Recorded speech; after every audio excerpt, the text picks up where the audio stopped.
Madame Mouchard, bonjour. Bonjour madame. Merci d'avoir répondu à notre invitation. C'est hier que le C'est moi. secteur de l'hydraulique a dressé ou a clôturé son regroupement donc pour faire le bilan de l'année écoulée, l'année 2024. Avant de revenir, retour sur ce week-end, il a été pluvieux. Bonne nouvelle pour Oui. les barrages. Alors comment est la situation, Madame Mouchard? La situation à partir du début janvier s'est améliorée moyennement sur les régions centre et est. D'ailleurs, on a enregistré en date d'hier un taux de remplissage des barrages un peu plus de 36%, qui est équivalent à 2 milliards 700 et une légère progression par rapport à l'année passée, à la même date qui était de 35,4%.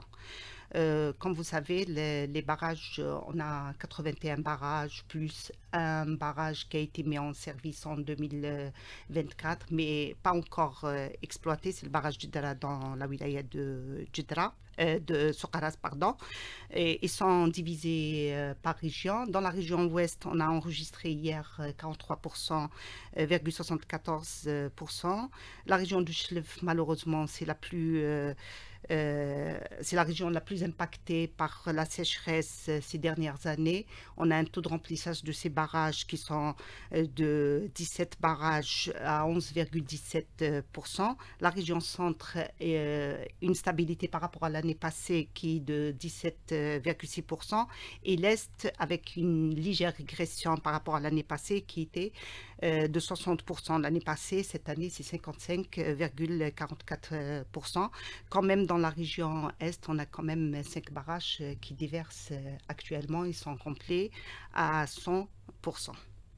Et il y a des barrages donc, qui enregistrent un remplissage complet, comme vous venez de dire. Vous avez dû procéder à des lâchers encore cette fois? Oui, oui, bien sûr, automatiquement, quand le barrage atteint son taux de remplissage 100%, c'est-à-dire le niveau de retenue normal, il y a un début de déversement et on procède automatiquement à des lâchers par les vannes de vidange de fond. Ça nous permettra de dégager au moins un certain volume de vase accumulé au fond du barrage.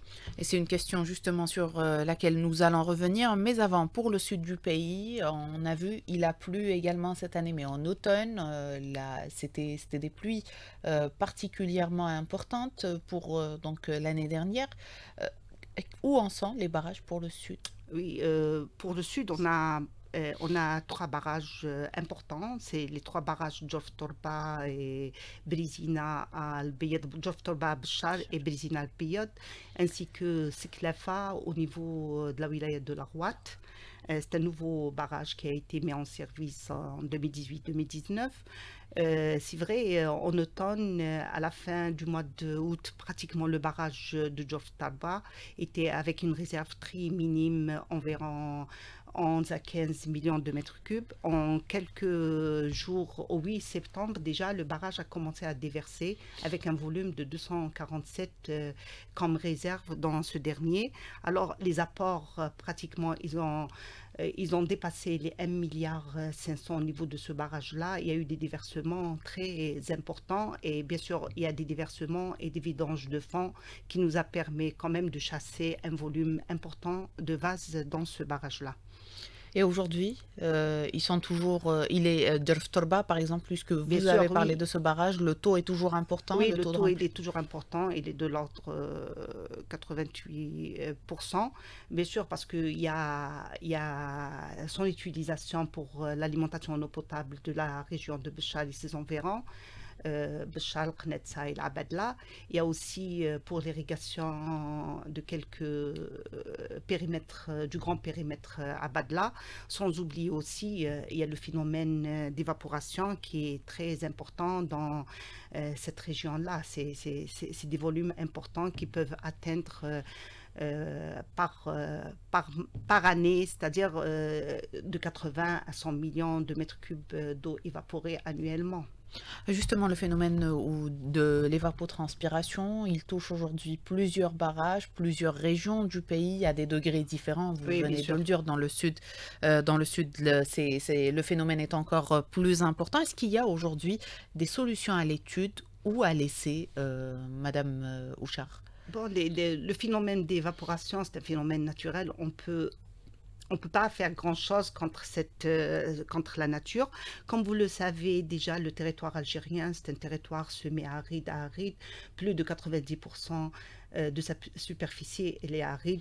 Quand on dit aride, c'est des températures très élevées, pas uniquement en été, mais pratiquement toute l'année, à part quelques jours, par exemple en hiver ou en période printemps qui sont froids, des températures, c'est-à-dire basses, mais les autres mois, c'est des températures importantes. Mais il y a toujours des expériences du Parlement pour éviter la, Pour diminuer un tant soit peu diminuer l'évaporation, l'évaporation. mais on y pense surtout peut-être pour joindre l'utile à l'agréable dans la transition énergétique, peut-être équiper certains barrages par des photovoltaïques. D'une part, c'est pour la production de l'énergie électrique à utiliser localement, et d'autre part pour minimiser le phénomène d'évaporation. Justement, il y a eu des études qui ont été menées, que ça soit dans le cadre de la recherche scientifique ou dans le cadre également des différentes agences du ministère de l'hydraulique. Et il y a ces propositions dont vous venez de parler, l'utilisation des panneaux solaires au niveau des barrages pour limiter le phénomène de l'évaporation. Qu'est-ce qui nous empêche d'aller vers ces solutions? Non, c'est-à-dire Pour le moment. actuellement, il y a des réflexions. On ne va pas dire une étude au sens d'une étude détaillée, mais c'est juste des réflexions et des évaluations préliminaires. Mais actuellement, il y a une équipe conjointe entre ministère de la Recherche scientifique et ministère de l'Hydraulique. En l'occurrence, c'est une équipe de l'Agence nationale des barrages au niveau du barrage Bni Haroun, et sont en train d'expérimenter justement ça, l'hydrosolaire, c'est-à-dire la mise en place des Des panneaux photovoltaïques. panneaux photovoltaïques au niveau du Bni Haroun pour voir quelle est la rentabilité de ce dispositif, et pour aussi, bien sûr, pour les mettre en place, couvrir la surface du barrage Bni Haroun ou Djof Torba ou un autre barrage. Tous les barrages ont des superficies importantes. Il faut bien sûr des subventions financières pour pouvoir les exécuter. C'est des opérations qui sont coûteuses. Oui, bien sûr, pour les mettre en place sont coûteuses, mais à moyen terme et à long terme, elles seront rentables. Mhm. Alors, il y a un autre problème que vous avez évoqué en parlant des lâchers d'eau auxquels vous avez procédé, c'est celui de l'envasement des barrages. Donc là également, ça amoindrit les quantités d'eau disponibles à mettre à disposition des consommateurs. On parle de quelques 30 millions de mètres cubes de vase à enlever au niveau de l'ensemble des barrages sur le territoire national aujourd'hui. Où nous en sommes, Madame Houchard? C'est pas, les 30 millions, c'est pas l'ensemble des barrages, c'est une dizaine de barrages à travers le territoire seulement, des barrages qui ont connu un envasement très avancé, et il faut dire aussi c'est des barrages très vieux, c'est pas des nouveaux barrages. Et là, le programme, pour certains barrages, il est achevé, et d'autres barrages en cours. Le retard qui a été accusé pour l'exécution de ce programme, bien sûr, on revient toujours au manque d'eau dans ces barrages, parce que comme vous le savez, on fait des dévasements hydrauliques. Pour pouvoir extraire 1 mètre cube d'eau de vase, il nous faut 3 mètres cubes d'eau, mètres cubes d'eau, d'où le peu d'eau qu'il y avait dans les barrages. On a préféré le garder pour l'alimentation en eau potable, même pour l'irrigation de certains périmètres qui se trouvent à l'aval de ces derniers. Quelle est la région la plus concernée par le phénomène d'envasement? Oui. Plus la région du Chilif, parce que le Chilif, il y a plus de barrages anciens, très anciens, qui ont dépassé les 50 années d'exploitation. Mais on va dire tous les barrages, je crois même, par rapport à notre climat, notre pluviométrie qui n'est pas régulière, elle est intense, c'est des orages intenses, donc il amplifie le phénomène d'érosion et aussi la nature lithologique de la couverture de la terre algérienne.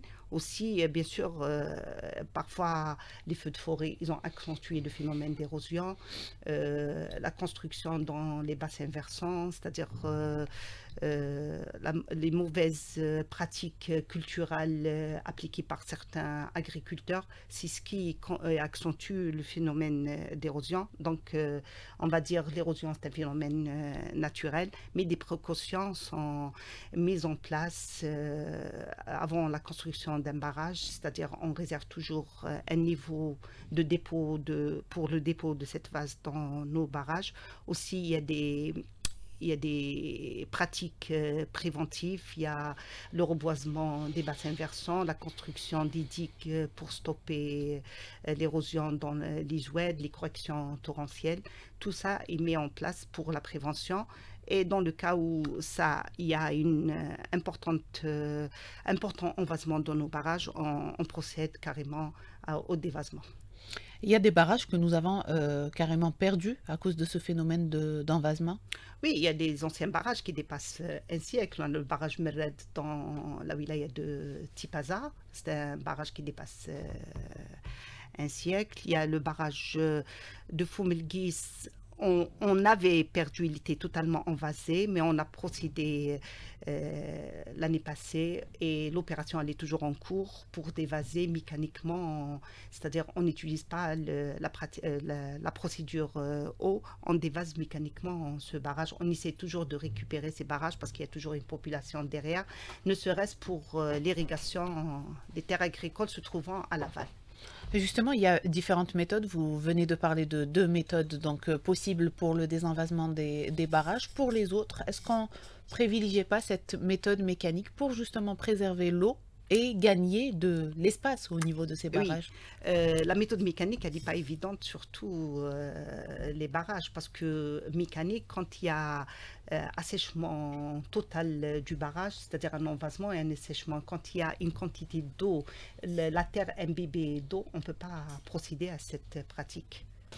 Alors, Madame Mouchard, nous parlons de cette problématique donc de l'envasement des barrages. Vous dites qu'une opération est en cours donc pour le désenvasement des différents barrages. Nous avons parlé des 30 millions de mètres cubes de vase à enlever au niveau de 10 barrages uniquement. Où nous en sommes aujourd'hui? Aujourd'hui, comme je le disais tout à l'heure, il y a des barrages où l'opération a été achevée. Il y a d'autres barrages qui elle est en cours. Il y a eu un retard dans la mise en œuvre de ce désenvasement dû essentiellement au manque d'eau dans ce dernier. Quels sont les barrages qui ont été totalement nettoyés? Totalement nettoyé, c'est Foum El Gharza comment dirais-je, à Biskra et à Relizane, le barrage de Medjed Sidi Abed. D'accord, donc 2 sur 10 sont totalement, Totalement, oui. nettoyés. Alors aujourd'hui, les experts plaident pour une méthode, une gestion intégrée de ces barrages, aller vers une approche dans laquelle on intégrerait les forêts, notamment pour éviter ou pour endiguer un tant soit peu ce phénomène de l'envasement. Qu'est-ce qui se fait aujourd'hui avec notamment l'administration des forêts, Madame Mouchard? Oui, avec l'administration des forêts, à partir des années 2003-2004, on a engagé un programme très important d'études concernant la protection des bassins versants de barrages.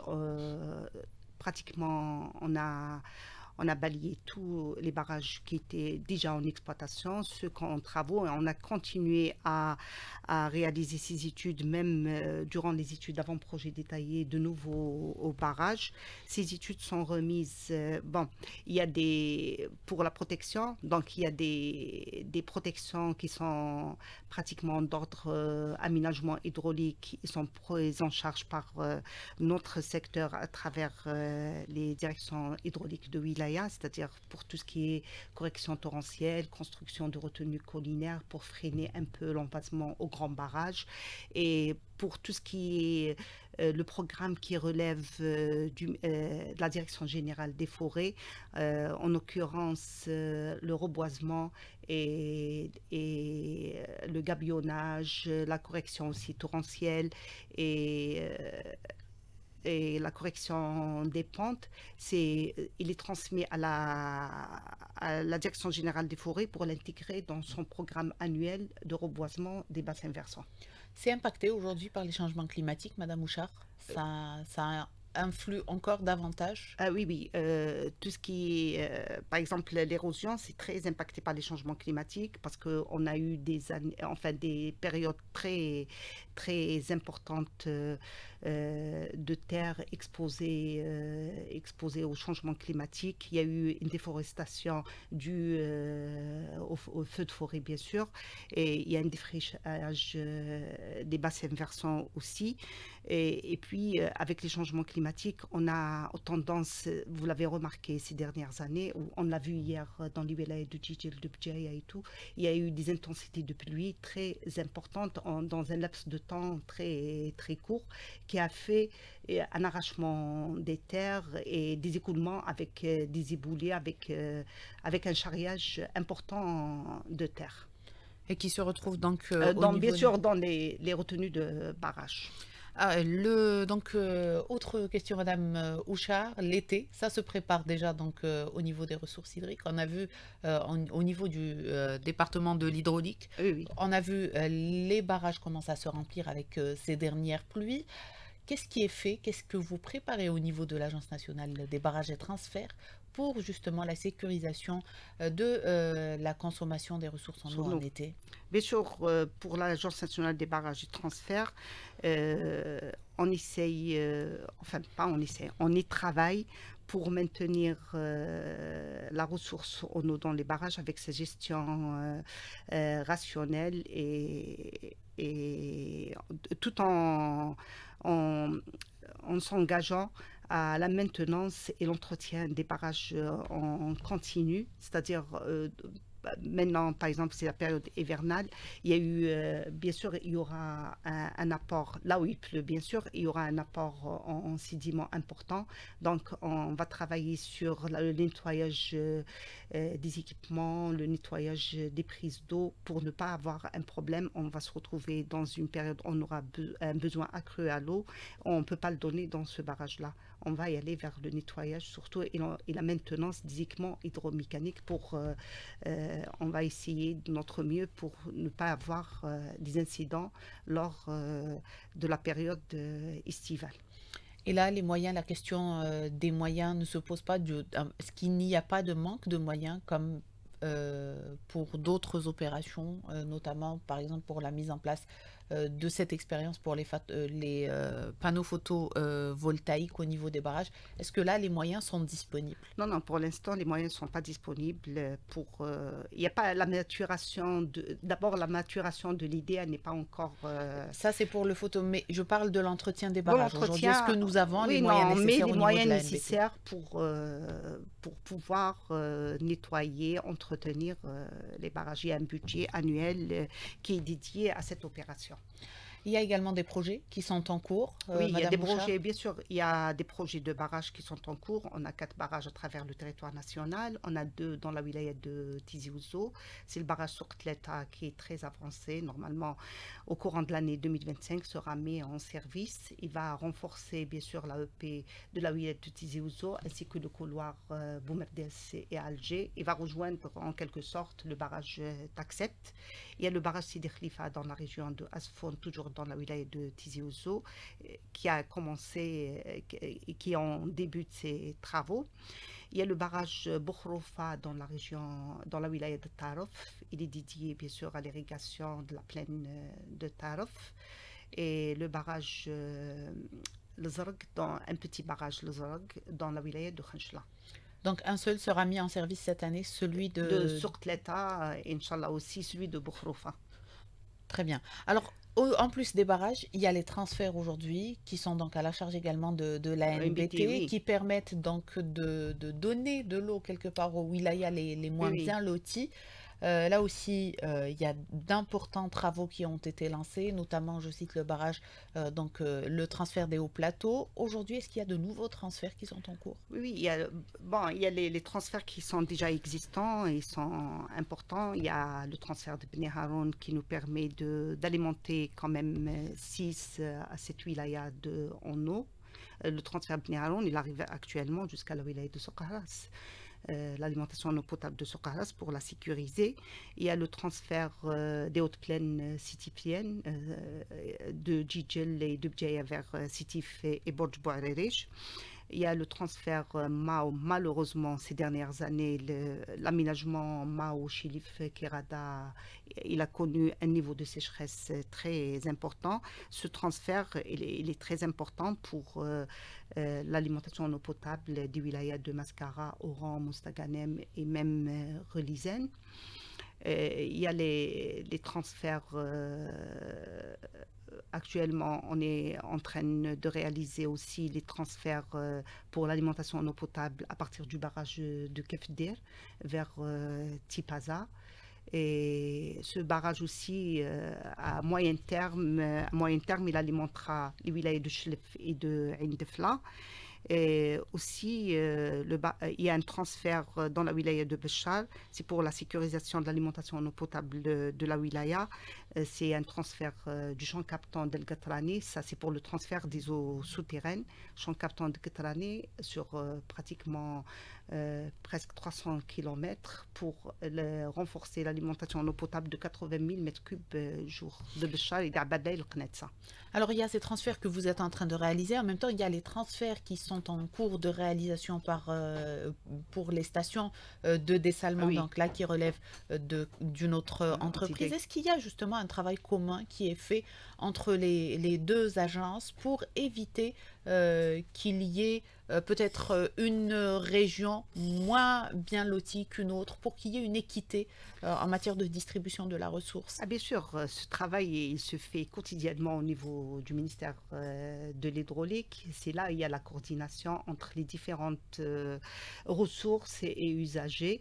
Donc, en ce qui concerne les transferts à partir de dessalement, bien sûr, ils vont toucher les wilayas qui sont pas alimentés par, soit renforcer les wilayas alimentés déjà par les barrages et les ressources souterraines, ou celles qui ont un besoin et un déficit important.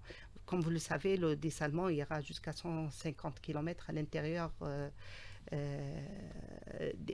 jusqu'à presque aux portes des hauts plateaux. Très bien, une dernière question peut-être, Madame Houchard, qui concerne aujourd'hui les autres manières de capter un peu toutes ces eaux de pluie. Il y a les barrages, mais il y a également les retenues qui peuvent être construites. Est-ce que la NBT est engagée dans ce type de programme? Bon, la MBT n'est pas engagée dans la construction des retenues collinaires, mais il faut Ou des savoir digues? que des digues et des retenues collinaires, c'est un programme qui est généralement inscrit à l'indicatif des wilayas, des directions d'hydraulique de wilaya. Il y a des retenues collinaires réalisées aussi par les forêts pour ces besoins locaux au niveau de certaines forêts éloignées. Il y a des retenues collinaires construites par les services agricoles des wilayas, mais le secteur de l'hydraulique œuvre toujours dans la construction des retenues collinaires. D'ailleurs, au jour d'aujourd'hui, on a quand même environ 600 retenues collinaires et petits barrages avec un volume de 300 millions de mètres cubes utilisés localement pour l'irrigation. Il y en a même celles qui ont été transformées pour être utilisées pour l'alimentation avec ces derniers déficits observés depuis une dizaine d'années. Merci, Madame Houchard. On arrive à la fin de notre émission. Merci à vous C'est d'avoir moi, je vous répondu à remercie. toutes nos questions. Je rappelle que Madame Nedia Houchard est directrice centrale à l'Agence nationale des barrages et transferts. Merci à vous de nous avoir prêté attention. Très bonne journée et à demain.